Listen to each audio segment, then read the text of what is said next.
collaborative effort. I'm sure this would give us a lot of new ideas and new ways of working together.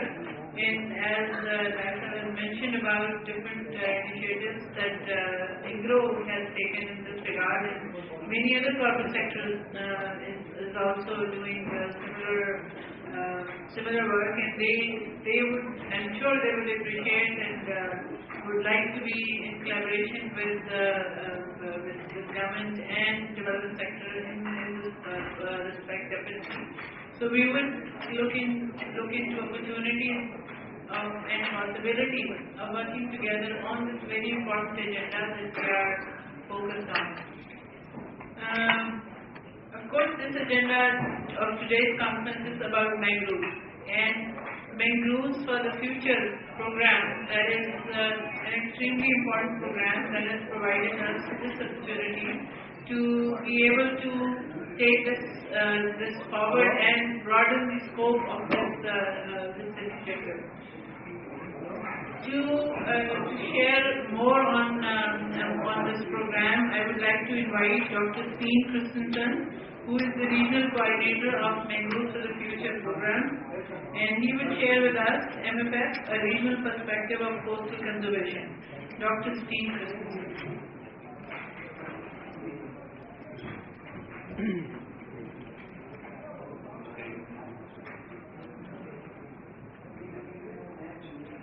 Okay, thank you, ladies and gentlemen, for giving me this opportunity to share the Mangroves for the Future initiative with you all. So we have to look back to understand how it all began. Right after the devastating tsunami in the Indian Ocean in 2004, there was a substantial amount of funds and technical assistance and support for immediate relief and rebuilding. It was provided by the international community, but very soon showed that the international community and the international organizations, aid organizations, were not prepared to operate in a disaster of this size. In many cases, there were communities who were directed into a development, you can say, where they were increasing the pressure on the ecosystems and the natural resources on which they depend. And it was in this setting, right after the tsunami, in the aftermath of the tsunami, that Mangroves for the Future were established in order to support development, sustainable development of the communities, and at the same time assure a sustainable management of the natural resources. In the beginning, we focused on the 6 countries that were most affected by the tsunami. That was India, Indonesia, Maldives, Seychelles, Sri Lanka, and Thailand. But very soon, based on our way of operation and the results that we could provide, other countries became interested also. And Pakistan and Vietnam became members in 2010. And now we have still 4 countries, you can say, on the waiting list. That is Bangladesh, Cambodia, Myanmar, and Timor-Leste. It's important to understand that this is not a top-down organization. The decisions are not made from the top and implemented without consultations with the local people. We are partnership-led initiatives. That means we have UNDP and IUCN co-chairing the initiative. And we have CARE and FAO and UNEP and Wetlands International as partners in this project or program. And we have NORAD and SIDA, that is the Norwegian and the Swedish organizations, to fund the entire initiative. So the objectives of Mangroves for the Future is to improve, share and apply knowledge so that we can empower the local people and integrate coastal management institutions so that we can enhance coastal governance at all levels. Next one, thank you. no organization, and also not Mangroves for the Future, can do everything. For example, Mangroves for the Future, we do not build houses, we do not build bridges. We have defined 15 programs of work in which we can operate. And these 15 programs of work are grouped into our 3 objectives, as you can see on the slide here. But in addition to that, we have cross-cutting themes. So whatever project we are undertaking or whatever program of work we are operating in, we must take into consideration climate change adaptation and disaster risk reduction. Also, we must share the lessons learned. That is why we have a communication and knowledge management strategy. And also, we must take into consideration gender equality. One of the reasons for the successful history of Mangroves for the Future is our governance structure. In each country we have a national coordinating body consisting of members from the government, NGOs and the private sector. And it is these national coordinating bodies that in a transparent and open way select the projects that are going to be implemented. Every year we have a regional steering committee meeting, and the members of this steering committee meeting are taken from the national coordinating body. Each national coordinating body can send 2 participants to the steering committee meetings. 1 member from the government and 1 member should not be from the government. And in addition, we have our partners. That was CARE and FAO and UNEP, and they are also members of the steering committee meeting, as are our donors. So, it is the intention that these national coordinating bodies should not only work for Mangroves for the Future. Hopefully, because the members come from so many different organizations within a country, hopefully they will be seen as a valuable knowledge source for the government and consulted when important decisions are to be made with regard to the ecosystem management.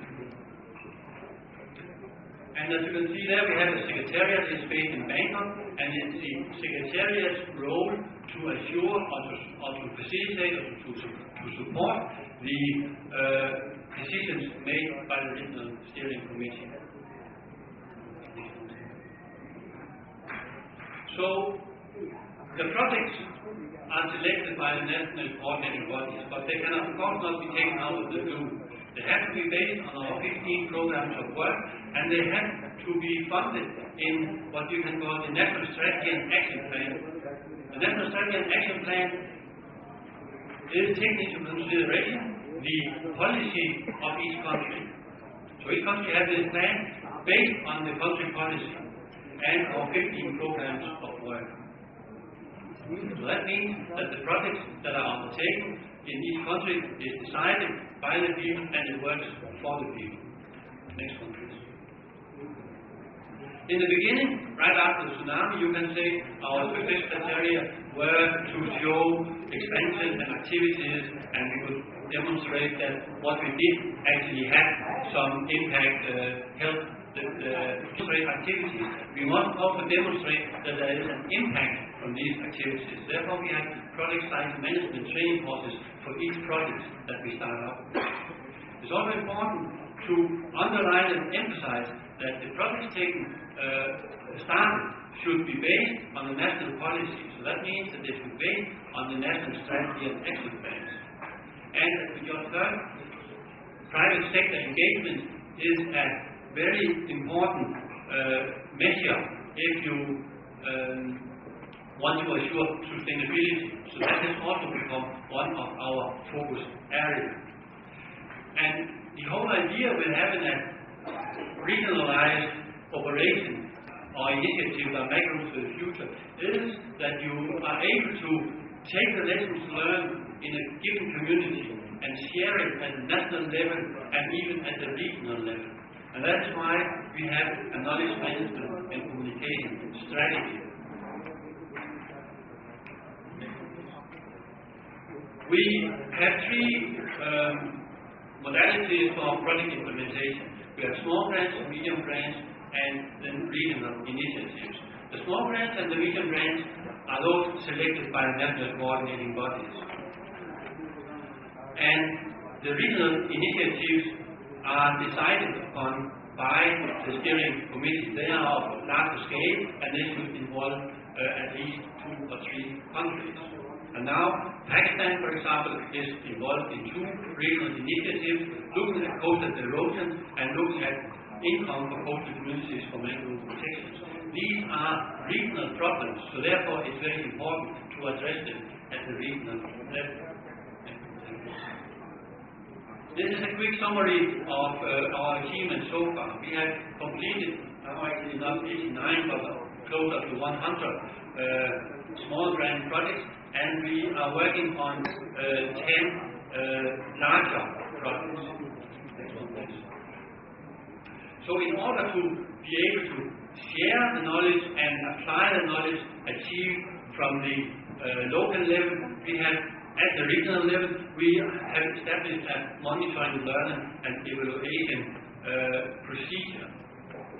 So this is one of the criteria for success that we can apply these knowledge at the regional level. So for each project, we are undertaking regularly monitoring of the process and the results. And these processes and results are picked up by our knowledge platform and shared in various ways. We have a website, online website. We are producing books. We have an electronic newsletter, and we are making conferences, and we are making symposiums and various learning events. And for example, every year that we have the regional steering committee meeting, we also have a learning event where we try to share the specific knowledge in the country who are hosting the regional steering committee meeting. And this year, actually, Pakistan is going to host the regional steering committee, which is the most important event for mangroves for the future. And now they are sitting down a subcommittee to decide upon what should be the learning event this year. Last year it was about, we had the steering committee meeting in the Maldives, and in the Maldives they had big involvement of, you can say, of the hotel business in that's the involvement of the private sector in the ecosystem, sustainable ecosystem management. So that was the learning event last year. Next one, please. So let me take you through a few examples on how we work based on this. So we work now to strengthen the resilience of coastal communities, and there are many components of resilience. That means that mangroves for the future is not only about planting trees. We are also restoring ecosystem health in various ways. We are developing alternative livelihoods, and we try to add to the daily household income in order to reduce the pressure on the ecosystems. And we are trying to increase knowledge and awareness of integrated coastal ecosystem management. So, as an example, I can show you here, share with you here is from India, where we have a research-based initiative trying to map the biodiversity of some mangroves. And this particular project actually led to nomination of a conservation reserve through the formation of a state-level steering committee for the conservation of the mangroves and corals. And another example is also from India, where we had an example as you find many places, that you have a mangrove area and you cut down the mangroves in order to make shrimp farms. After some time, there might come some disease in the shrimp farms, and they can no longer be used as shrimp farms. Unfortunately, because of the